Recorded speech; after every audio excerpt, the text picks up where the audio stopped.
عزيزي الكاتب، تعالى احكي لك عن أسوأ نهاية لمسلسل ممكن أكون شفتها من وجهة نظر كاتب.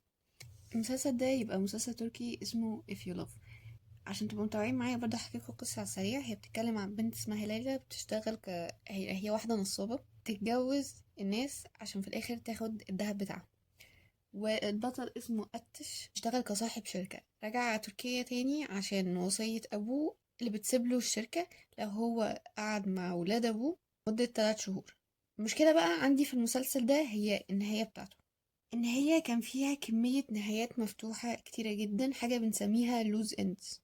طيب يعني ايه لوز اندز؟ يعني أنا مثلا ببدأ علاقة وما بعرفش هي بتخلص على ايه، ببدأ مشكلة مش عارفة اتحلت ازاي، موقف حصل وفي الآخر نهايته مش واضحة، وهكذا.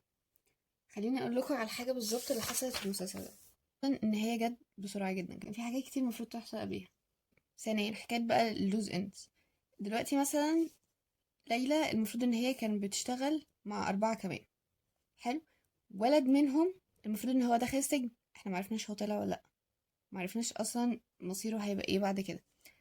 واحدة معاهم المفروض ان هي هتتجوز، بس يعني لسه ما جابوش ان هي اتجوزت فعلا ولا لأ، وان هي جت من غير ما تكمل مثلا. رئيس العصابة المفروض ان هو كان بيهددهم لو ما اشتغلوش معاه، معرفناش برضو هو هيكمل تهديده ولا لأ. المفروض ان هو كان معاهم ولد كمان كان بيحب اخت البطل، معرفناش علاقتهم هتنتهي بايه ولا هو هيعمل ايه في حياته.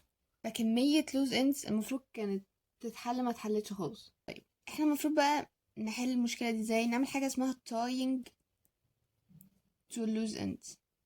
يعني ان احنا هي عاملة بالظبط شبه مثلا شراب الجزمة المفكوك، فاحنا بنعمله tying، بنربطه.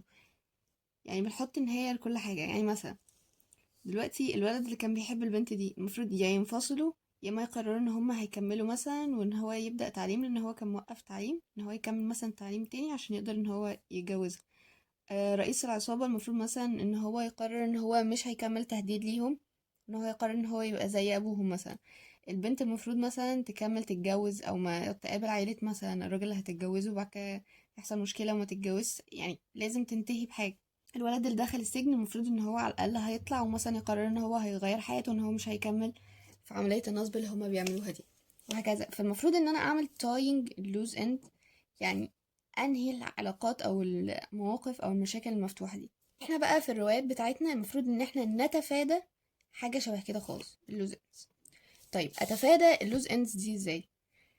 هي ببساطة واحنا بنكتبها ممكن ما ناخدش بالنا من المشاكل دي، لكن وانا براجع الرواية بتاعتي المفروض ان انا بيكون معايا ورقة وقلم، وطول ما انا ماشية في الرواية ببدأ. مثلا انا دلوقتي عملت علاقة ما بين اتنين، حلو، بكتب عندي في النوتة ان انا مثلا فلان اكس وواي مثلا دلوقتي بيحبوا بعض.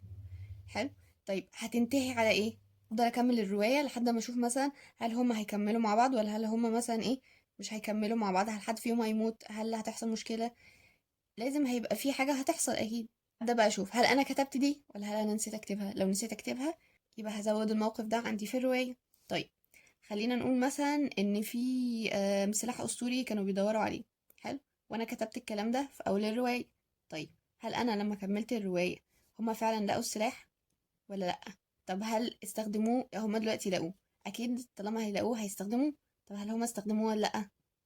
لو استخدموه هل هو مثلا باظ خلاص كده، ولا هل هما شالوه، ولا هل حد سرقه، ولا ايه اللي حصل بالظبط.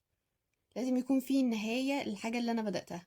وفي حرب مثلا بدأتها في الرواية بتاعتي، يبقى لازم اكيد هيبقى ليها نهاية، سواء بقى ان حد ان الابطال مثلا بتوعي دول اتهزموا او انتصروا. لازم يكون عندي نهاية للحاجات دي.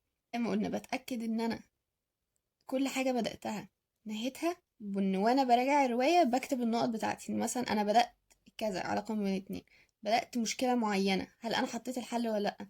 احيانا كتير قوي ان احنا بننساها، وده بيبقى غصبا عنا لان الروايات بتكون كبيرة عكس القصص القصيرة مثلا. وبكده عزيزي الكاتب تكون عرفت ازاي تتفادى نهاية سيئة جدا زي دي.